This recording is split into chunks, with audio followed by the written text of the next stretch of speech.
Today I'd like to talk about planning your days, weeks, and months.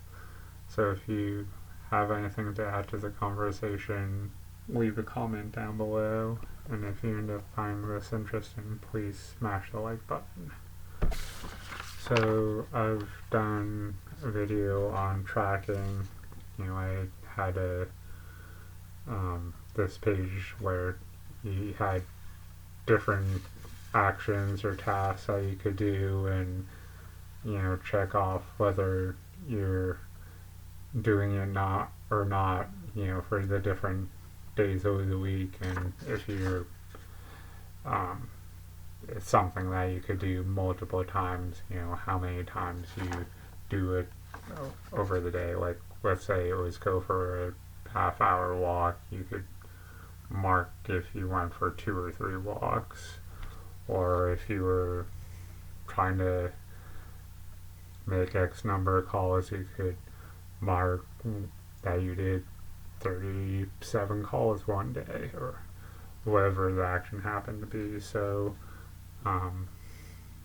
tracking your habits or actions can be important. Part of that is kind of having a plan for the next day.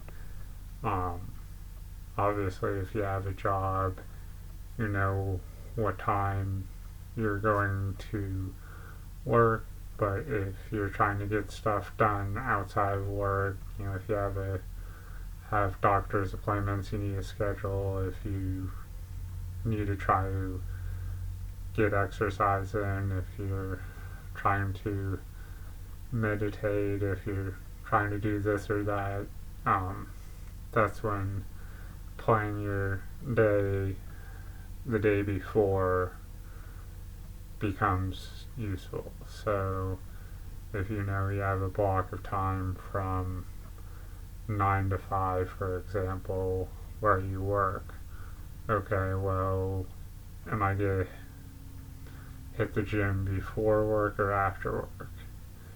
Anyway, oh, I want to go for a walk today. What, can I go on my lunch hour, or is that going to be before or after work?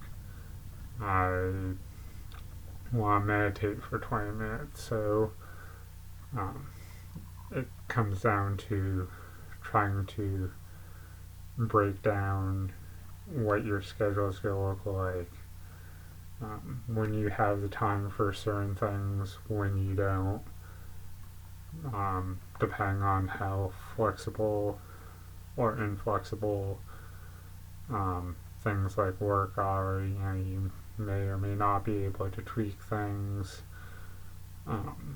for yourself, and then that's just taking a snapshot of just playing for the next day.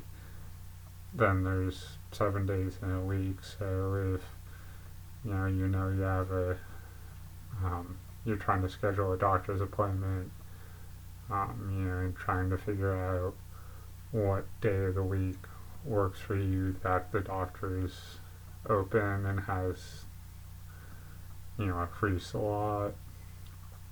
So that's something that is maybe looking at a weekly schedule, and then expanding it out to monthly.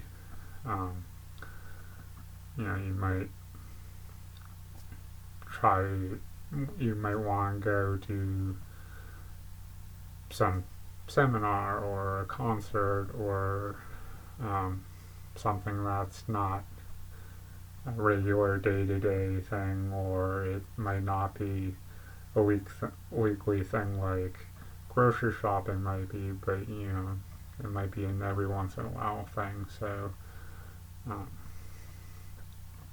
one thing I ended up finding was a planner when I was cleaning my room the other day, and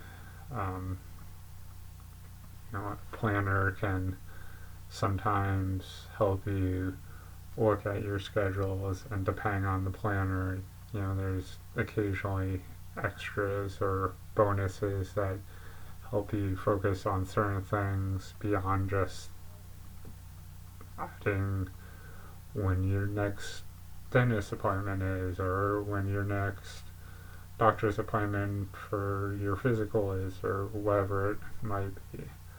Um,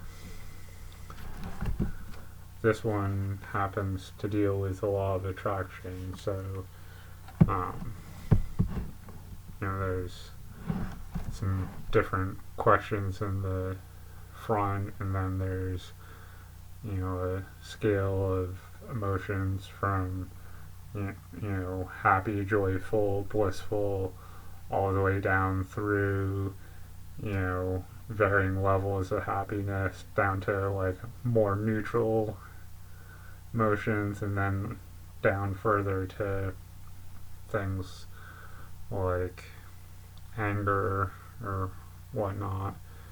So I'm gonna take a look at that planner and try to help manage my life a little bit, beyond just living in the moment and whatnot. So definitely something to think about if you try to want to create a more productive life. Is do you need a planner or some kind of thing to help you look at your schedule? So hopefully you found some value in this.